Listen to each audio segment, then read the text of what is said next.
Hi everyone, this is your boss Mom VA and I create videos about work from home tips, freelancing lifestyle, and home-based business tips. So if you're interested with these kinds of topic, just keep on watching.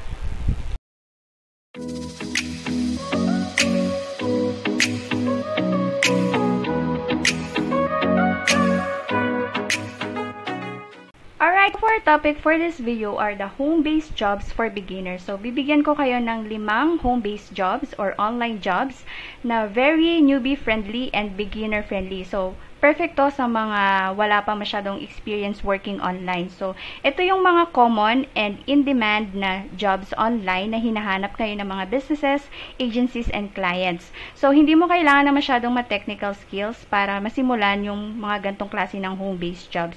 And it's very beginner-friendly and newbie-friendly. So, if interesado kang malaman kung ano-ano ang mga ito, then let's dive in! First on our list is virtual assistant. So, ano nga ba yung virtual assistant? So, yung virtual assistant, para ka lang office assistant or personal assistant ng isang client. So, kung beginner ka pa lang o newbie, I suggest na mag-general virtual assistant ka muna. Kasi maraming klase ng virtual assistant. Kung hindi mo pa alam yung niche mo o yung specific skill na ibibigay mo sa client or i-offer mo, I suggest na general virtual assistant muna. So, ano nga ba yung mga common tasks ng isang general virtual assistant?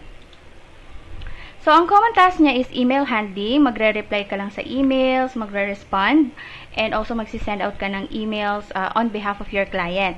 Data entry, of course, yung data entry and coding, simple copy-pasting. So, yun lang naman yung sa data entry. So, depende sa client mo ha, kung ano yung kanyang company, kung ano yung kanyang business. So, dun lang din iikot yung mga tasks na ibibigay sa'yo. Then, research, of course, minsan magpapa-research sila sa'yo na ng website or name ng company, phone numbers, and URL ng isang company or topic. So, depende yan sa client. Social media management, ipapahandle sa'yo yung Facebook or Instagram niya, or kung meron siyang YouTube channel, and also LinkedIn. So, imo-moderate mo lang yung comments, minsan sasagot ka sa mga PMs and DMs, or magpo-post ka ng content. Travel booking, dahil yung mga clients masyado na silang busy, minsan papagawin na sa'yo yung ikaw na yung bubuk ng travel for them. So, bibigyan ka nila ng details and then maghahanap ka na lang online ng mga available flights para sa specific na travel niya. Calendar management, very important. Ikaw na yung magpa-plot ng mga events or kung meron siyang meetings with the other clients niya, ikaw na yung gagawa nun sa kanyang calendar. So, lahat to, basic skills lang naman yung kailangan. And most of the time, yung client mo na yung magsasabi sa'yo kung ano yung gagawin mo. And yeah, that's it. Technically, mag-a-assist ka lang talaga sa client sa kanyang business para mas gumaan yung task niya bilang busy person siya. So, meron pala akong separate na video regarding virtual assistant. And yung link ay nasa description box below. Kung gusto nyo, panoorin nyo muna yon para malaman nyo kung ano talaga yung virtual assistant, ano yung usual na ginagawa ng isang virtual assistant, ano yung iba't ibang klase ng virtual assistant, and of course, yung kung ano yung i-charge mo or magkano i-charge mo sa client bilang isa kang virtual assistant. Okay? Okay, next home-based job is customer service, specifically email or chat support. So, madali lang tong home-based job na to, and yung mga client na naghahanap nito is yung mga may website or may mga e-commerce store. They need someone na mag-answer lang ng email or chat ng kanilang store.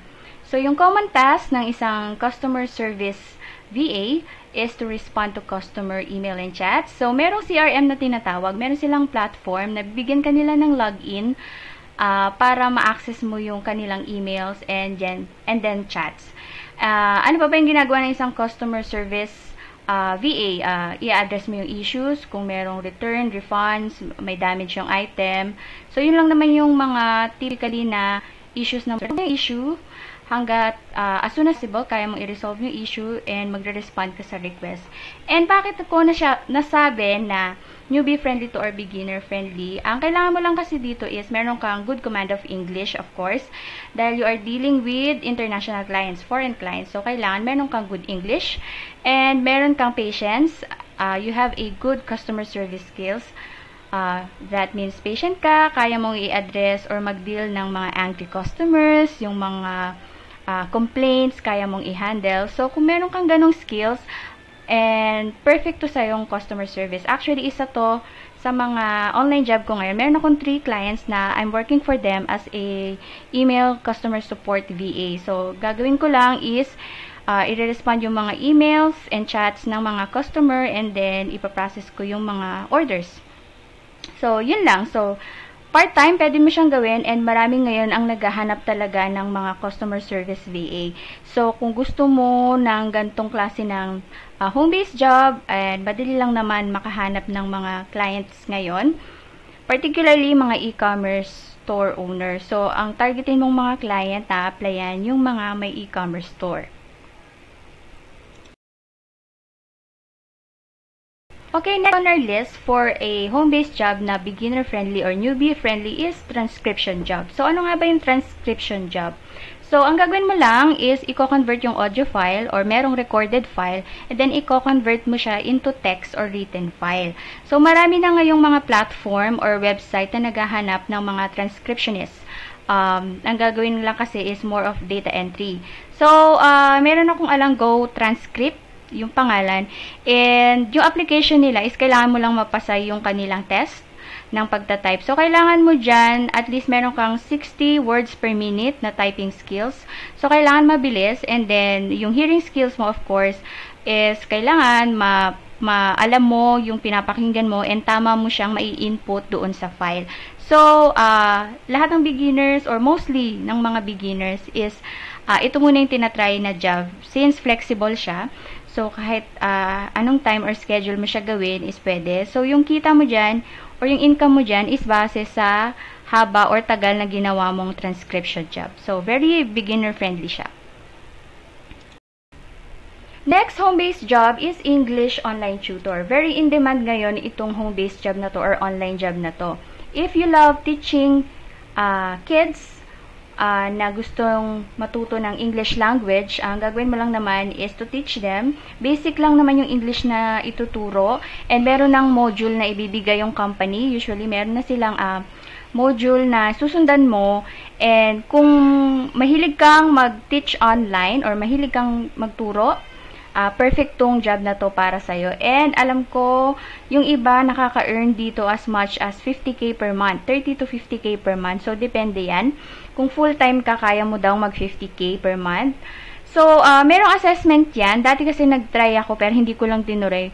Meron silang assessment muna na gagawin, and then, iti-test din yung of course, yung English communication skills mo, and also, kailangan din nila ng meron kang good internet connection and good PC or working PC. So, iti-test din nila yung internet connection mo. So, pag napasa mo lahat yon, and then pwede ka na mag-start sa kanila. So, kung love na love mong magturo, at meron kang patience magturo, and kaya mo namang gawin tong home-based job na to dahil passion mo talaga ang mag-teach, mag-assist, and you have, very important pala, syempre, is you have a good English communication skill. So, yun kasi yung primary na requirement para sa online job na to. So, maraming mga website ngayon, Rare Job, alam ko, Go Transcript, 51 Talk.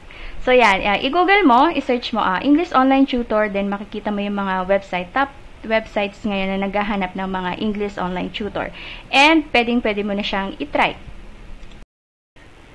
Okay, last on our list na home-based job for beginners is data entry job. So, ano yung mga common tasks ng data entry job? Ito yung Word, Excel, PowerPoint, simple copy-paste, data collection or data gathering, kung marunong kang mag-convert ng PDF to MS Word or PDF to Excel. So, mostly yung mga client or mga company na naghahanap nito is yung mga lead generation, digital marketer. So, naghahanap sila ng mga freelancer na mag-gather ng data for them, and then i-input nila sa isang file like Excel.